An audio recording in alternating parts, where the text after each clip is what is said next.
A shocking twist in Lake County Court today when the suspected Highland Park shooter rejected a plea deal. The case is now set to go to trial next year, and WGN's Jenna Barnes is joining us live from Highland Park with reaction tonight. Jenna?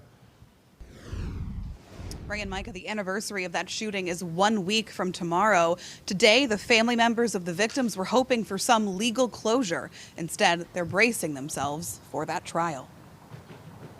And all I wanted was to be able to fully grieve my mom without the looming trial, knowing that he was going to spend the rest of his life in jail. Leah Sondheim lost her mom, Jacqueline, in the 4th of July parade shooting. She was one of the 7 people killed in a violent rampage that injured 48 others, carried out, prosecutors say, by Robert Crimo III.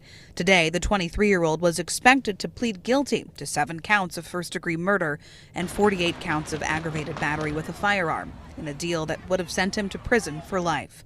But in a shocking about-face in court, when the judge asked Crimo if he wanted to move forward, he said no. He is evil and manipulative and brought us here today probably knowing what he was going to do. Survivors and families of the victims packed the courtroom, some hoping to give statements during the hearing, an opportunity that never came. It's hard, and just to come in here and see the person that took my dad, I know he's up there looking at us now, telling us right now just to be patient. Karina Mendez is the daughter of Eduardo Uvaldo. And this man who was living the American dream, he died the American nightmare. The nightmare continues for so many.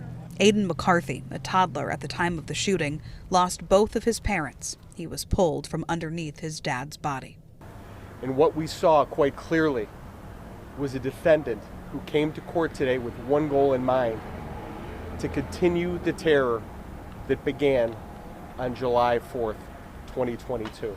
Legal experts say it is unusual for a defendant to reject a plea deal in court. The defense lawyer knows what's going to happen. The prosecutor knows what's going to happen. The defendant knows what's going to happen. And you walk in, and it is rare where you have a plea agreement, and then all of a sudden, for one reason or another, the defendant says, nope, not going to do it. Crimo's attorneys and family said little after court. Not at this time.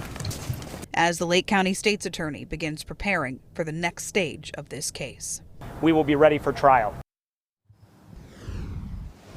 And that trial is set for February of next year.